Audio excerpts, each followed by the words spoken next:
true selves.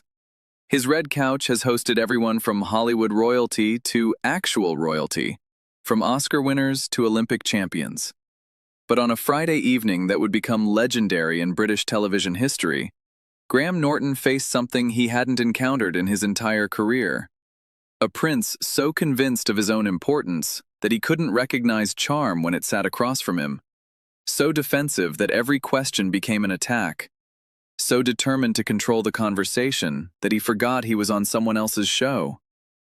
Prince Harry walked onto that iconic red couch expecting the usual adoration, the sympathetic questions, the gentle treatment he believed he deserved. He walked off 22 minutes later, verbally outmaneuvered at every turn, his carefully constructed image in ruins, Graham's studio audience applauding not for him, but for the host, who refused to let arrogance masquerade as honesty. Before we dive into this incredible story, make sure you hit subscribe and smash that like button. We bring you the most explosive celebrity moments every single week. Now, let's get into what really happened on that famous red couch. The Graham Norton Show studio hummed with its usual Friday night energy.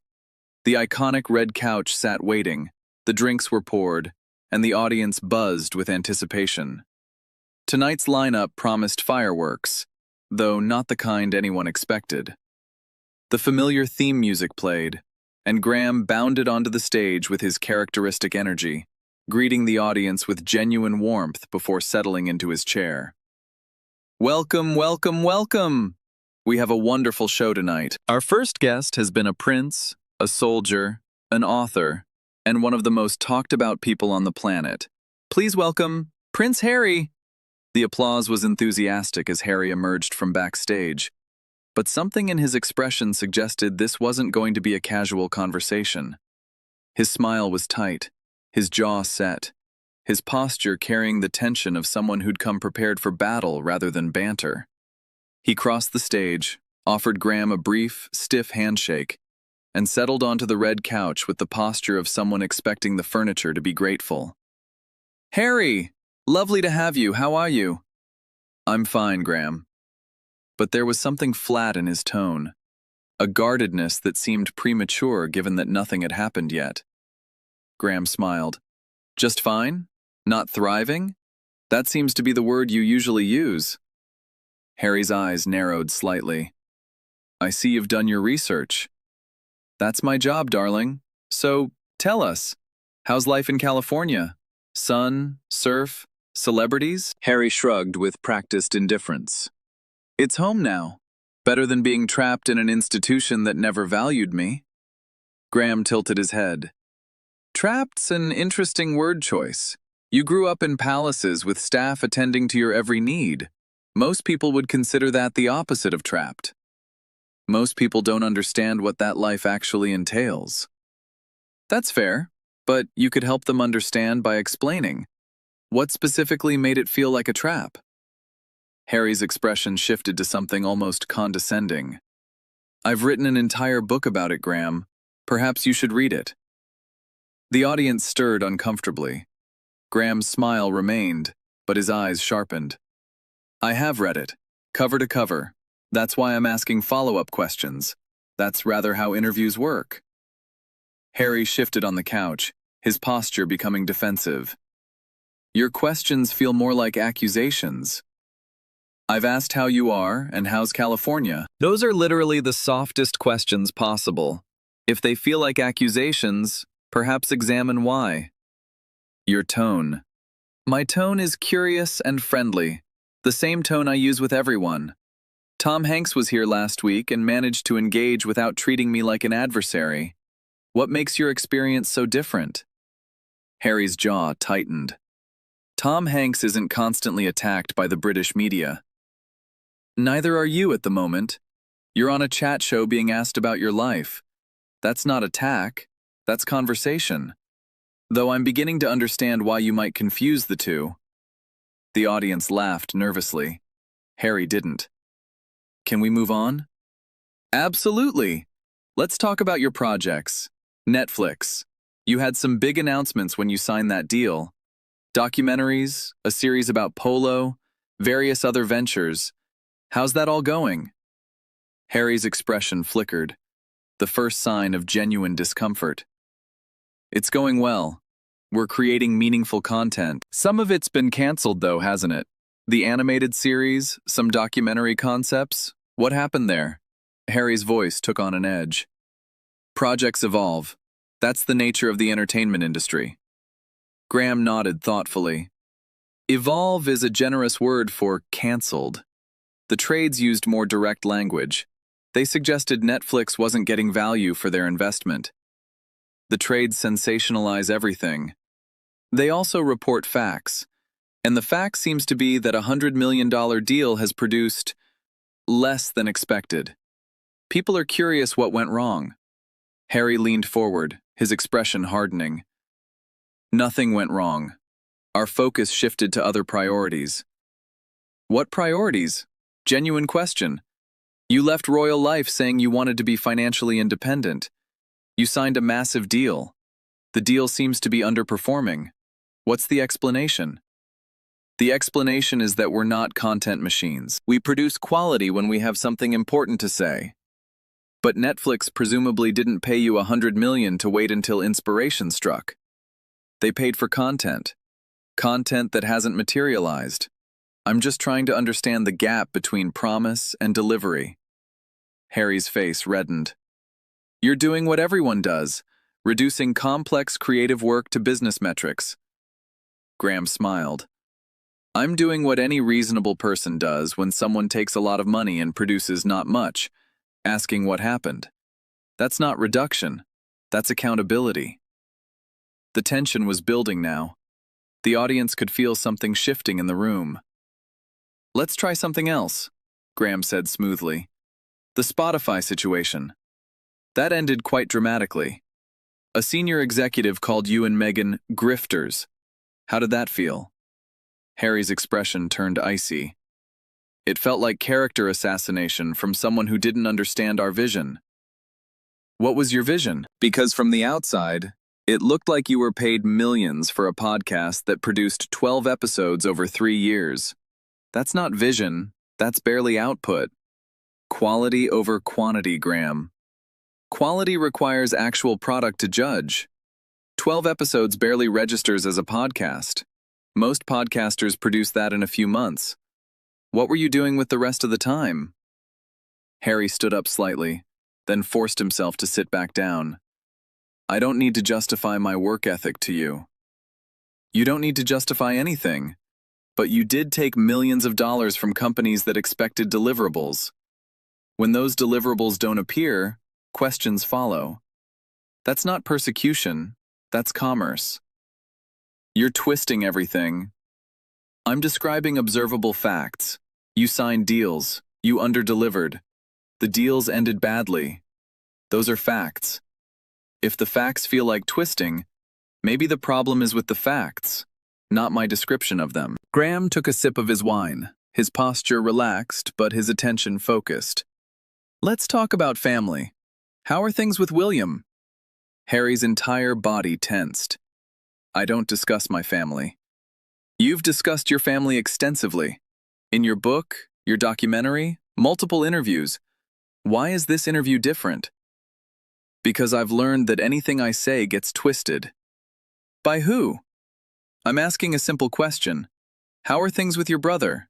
You can say good, bad, complicated, or nothing at all. But claiming you don't discuss family after writing a book about them is a bit rich. The book was about my experience. Your experience with your family, which you discussed in detail. Intimate detail, actually. Things many people thought should have remained private. And now you're invoking privacy? That's quite a shift. Harry pointed at Graham, his hand trembling slightly. You don't understand the context.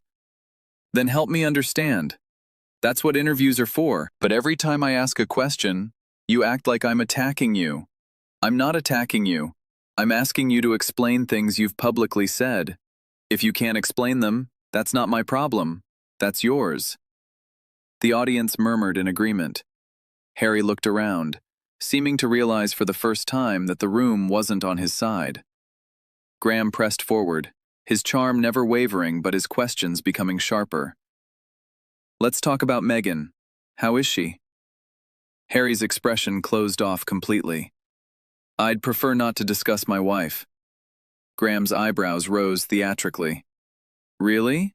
But she's central to your entire narrative. Your love story, your departure from royal life, your new chapter in America. It's all joint. How can we discuss your life without discussing her? We can focus on my individual work. Which is what? Your foundation is joint. Your media appearances are joint. Your brand is Sussex, not just Harry. What exactly is your individual work separate from her? Harry paused, seemingly unable to answer. Graham continued gently. I'm not trying to trap you. I'm genuinely curious. You've positioned yourself as half of a partnership.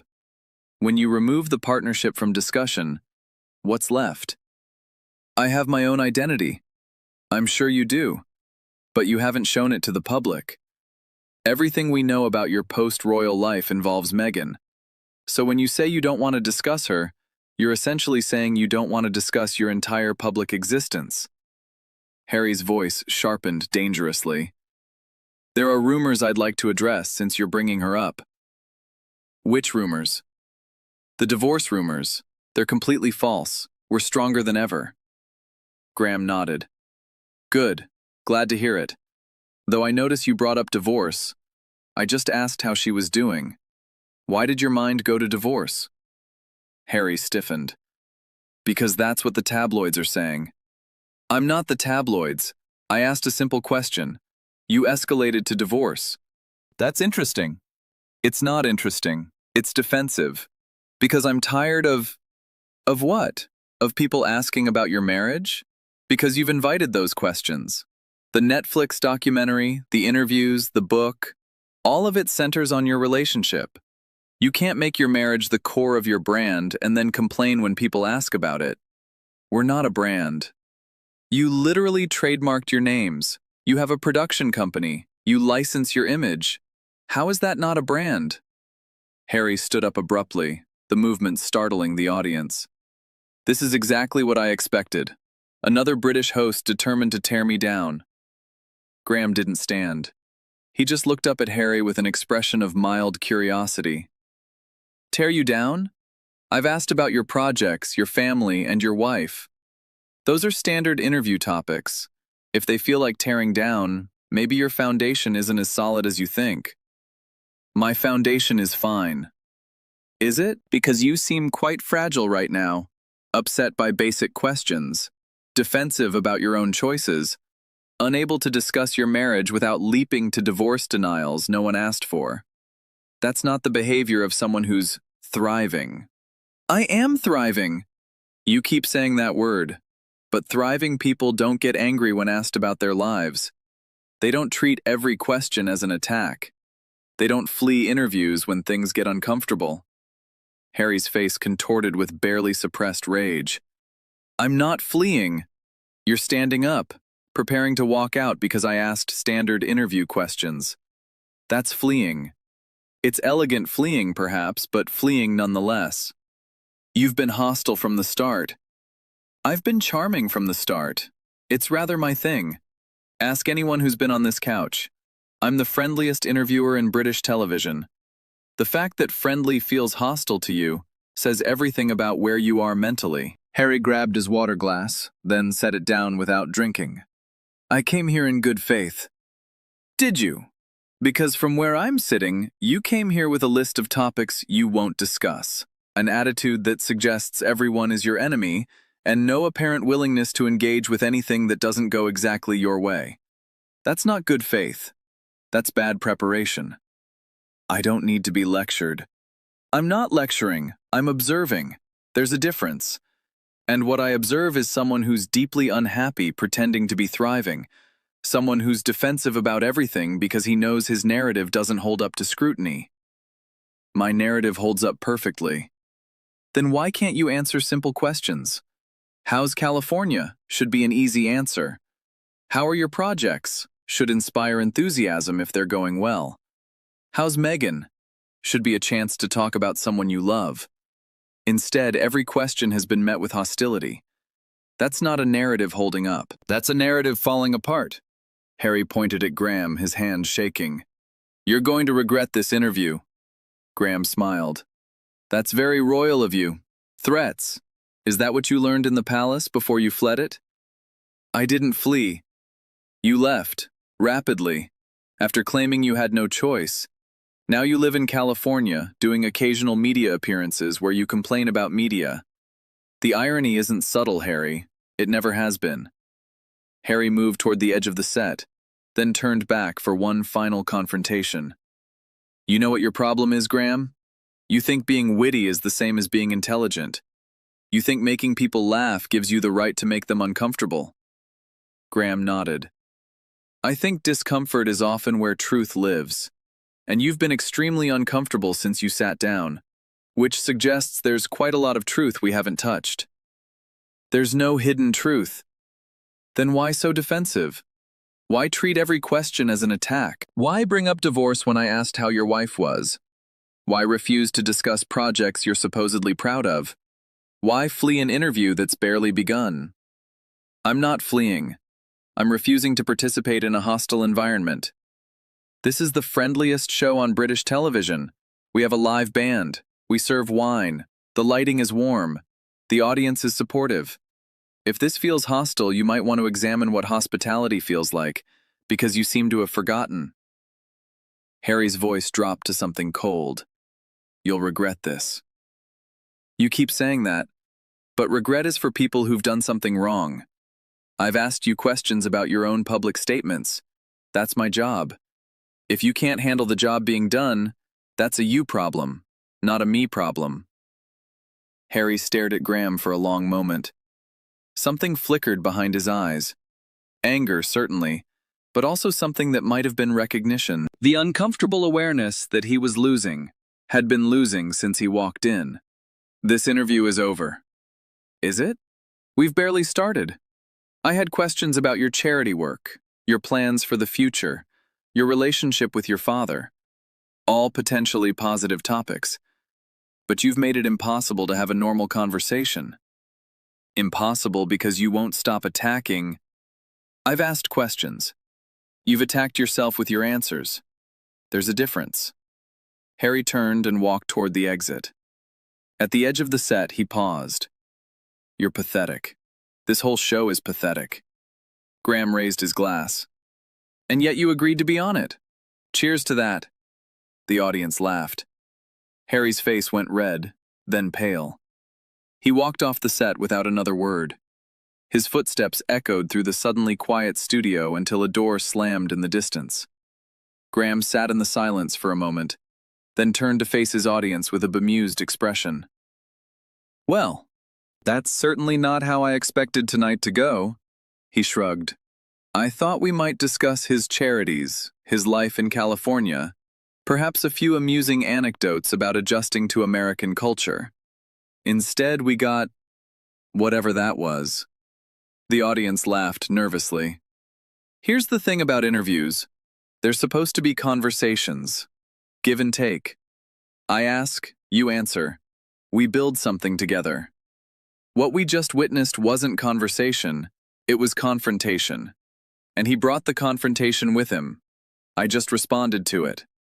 He took a sip of his wine. I'm not going to trash him, that's not my style. But I will say this. If you come on someone's show expecting to control the conversation, you should probably choose a different show. I've been doing this too long to be managed. And I've been doing this too well to pretend questions are attacks just because someone doesn't like them. He looked directly into the camera. He's welcome back anytime. Genuinely. I'd love to have the conversation we were supposed to have tonight. But if he comes back, I hope he comes ready to actually engage, not perform. Because performances are boring, and I don't do boring. The audience applauded warmly. The interview lasted 22 minutes before Harry walked out. Its impact would last considerably longer. For Graham Norton, it was a demonstration of what he'd always known. That charm and directness could coexist. That friendliness didn't require acceptance of nonsense.